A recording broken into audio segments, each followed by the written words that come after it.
1 out of 5 people are going to experience a mental health issue at some point in their lives. And tonight, the New Milestones Foundation is having a fundraiser to help provide services for those who need it. KXAN Sophia Beausoleil is live at the Four Seasons Hotel downtown where that event is happening. And Sophia, the guest speaker tonight really has a remarkable story, right? Good morning, Robert. She does. You know, she hit the lowest of lows. At one point, she was in school, an international model, and even an intern at the White House. Now, she battled addiction for about a decade, and even though she won the war, now she's a soldier helping others fight their battles. Ivana helps students battling with substance abuse.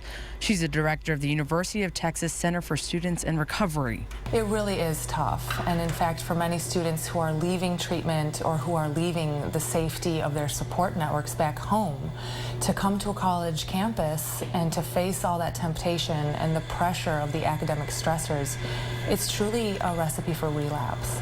A recipe that was no stranger to her. I developed an eating disorder. I had anorexia and bulimia, and it was left untreated. And as a result, I turned to substances for comfort. Grahovic was a ballet dancer and later became a model for Dolce & Gabbana. While visiting family in Croatia, her cousin introduced her to ecstasy in 1995. It led her down a path to almost a decade of devastation. And I became severely addicted to heroin, and I ended up losing everything, living on the streets of Detroit. I went to jail. I was estranged from my family. They were searching for me desperately, but the shame of my disease and the stigma prevented me from thinking my life could ever get better. She had to drop out of college 3 times to get treatment and couldn't keep up with her modeling demands.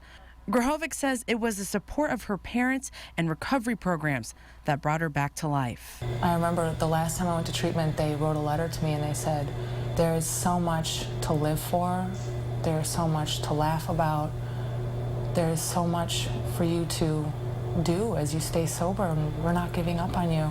And it's that hope and determination that's pushed Grahovic to turn her life around. She's almost 8 years sober. Now she takes her story and extends a hand to others struggling with the demons of addiction and reminds them they too can make it. My message for people is no matter how dark, bleak, and hopeless things may seem, as long as a person is alive, there is hope, and there's never reason to give up. Now, Grahovic will be speaking tonight at the gala here at the Four Seasons. What an amazing story. And if you'd like to hear more about it, she'll be there again tonight. It's from 6 to 9 at the Four Seasons downtown. And it's the Bridging Gap event, and it's at the Milestones Foundation's 11th annual gala. Tickets are still available if you would like to go. Now, coming up at 6, we'll actually hear from people who are helping put the gala together. And Robert, you know, it's just amazing to see people who are in such a really bad spot and then to get themselves out of it. It takes a lot of courage to do something like that. And so many people, right, Sophia? I think you'd agree, like the idea of a role model, a little bit of help just to get them out of that tough spot. Right, and you know what's interesting, Robert, you know, she was telling me in college you have this aspect where, okay, binge drinking, it's fine, it's a part of college, but she says that actually that kind of contributes to addiction in the future because that lifestyle doesn't leave people, and so it ends up hurting them in the future. All right, Sophia, thanks. We'll talk to you in about half an hour. Great story.